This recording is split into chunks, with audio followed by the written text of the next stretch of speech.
Selamat malam, perkenalkan nama saya Iwayan Antoni. Baiklah, di sini saya akan menjelaskan tentang asuhan keperawatan kritis pada pasien dengan stroke.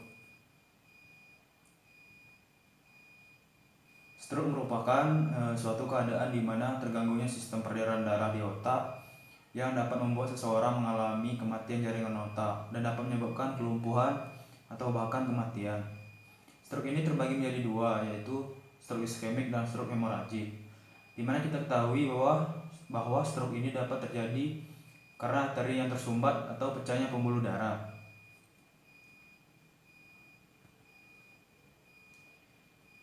Penyebab dari stroke itu sendiri, stroke dapat disebabkan oleh bakteri yang tersumbat atau yang bocor, disebut stroke iskemik, dan dapat disebabkan oleh pecahnya pembuluh darah, disebut stroke hemoragik. Beberapa orang mungkin mengalami gangguan sementara aliran darah ke otak yang tidak menyebabkan kerusakan permanen. Untuk tanda dan gejalanya, stroke menyebabkan defisit neurologik, ketergantungan pada lokasi lesi atau pembuluh darah mana yang tersumbat, ukuran urea yang perfusinya tidak adekuat, dan jumlah aliran darah kolateral. Stroke akan meninggalkan gejala sisa karena fungsi otak tidak akan membaik sepenuhnya. Yang pertama, tanda dan gejalanya: 1. Kelumpuhan pada salah satu sisi tubuh. Yang kedua, lumpuh pada salah satu sisi wajah. Yang ketiga, tonus otak lemah atau kaku. Yang keempat, menurun atau hilangnya rasa. Yang kelima, gangguan lapang pandang. Yang keenam, gangguan bahasa. Yang ketujuh, gangguan persepsi. Dan yang terakhir, kedelapan, gangguan status mental.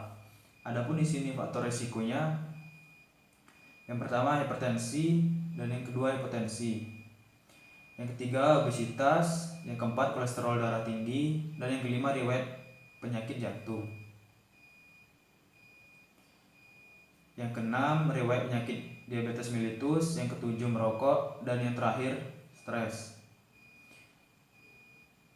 Adapun komplikasi yang timbul dari penyakit stroke ini: yang pertama, gangguan otak yang berat.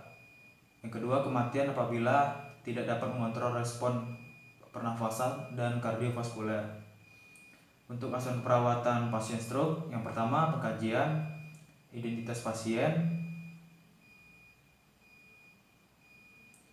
Identitas pasien meliputi nama pasien, umur, jenis kelamin, pendidikan, alamat, pekerjaan, agama, suku bangsa, tanggal dan jam masuk rumah sakit, nomor register, dan diagnosa medis. Selanjutnya, B. Keluhan utama. Biasanya didapatkan kelemahan anggota gerak sebelah badan, bicara pilu, dan tidak dapat berkomunikasi. Yang C. Riwayat penyakit sekarang. Serangan stroke hemoragik seringkali berlangsung sangat mendadak. Pada saat klien sedang melakukan aktivitas, biasanya terjadi nyeri kepala, mual, muntah, bahkan kejang sampai tidak sadar. Di samping gejala kelumpuhan separuh badan atau gangguan fungsi otak yang lain. D. Riwayat penyakit dahulu. Adanya riwayat hipertensi, diabetes mellitus, penyakit jantung, anemia, riwayat trauma kepala, kontrasepsi oral yang lama, penggunaan obat-obat antikoagulan, aspirin, vasodilator, dan obat-obat adiktif.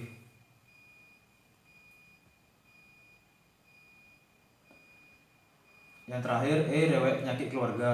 Biasanya ada riwayat penyakit keluarga yang menderita hipertensi atau diabetes mellitus. Untuk yang kedua, pemeriksaan fisik. A. Keadaan umum: terjadinya penurunan kesadaran, mengalami gangguan bicara, dan tanda-tanda vital. Untuk B, pemeriksaan per sistem. 1. B1 breathing, B2 blood, B3 brain, B4 bladder, B5 bowel, dan B6 bone. Untuk diagnosa perawatan sendiri: yang pertama, ketidakefektifan perfungsi jaringan serebral berhubungan dengan aliran darah ke otak terhambat. Yang kedua, kerusakan komunikasi verbal berhubungan dengan penurunan sirkulasi ke otak. Yang ketiga, kerusakan mobilitas fisik berhubungan dengan kerusakan neurovaskuler. Dan yang terakhir, keempat, pola nafas tidak efektif berhubungan dengan penurunan kesadaran. Baiklah, itu saja penjelasan dari saya tentang asuhan perawatan pada pasien dengan stroke. Saya ucapkan sekian dan terima kasih.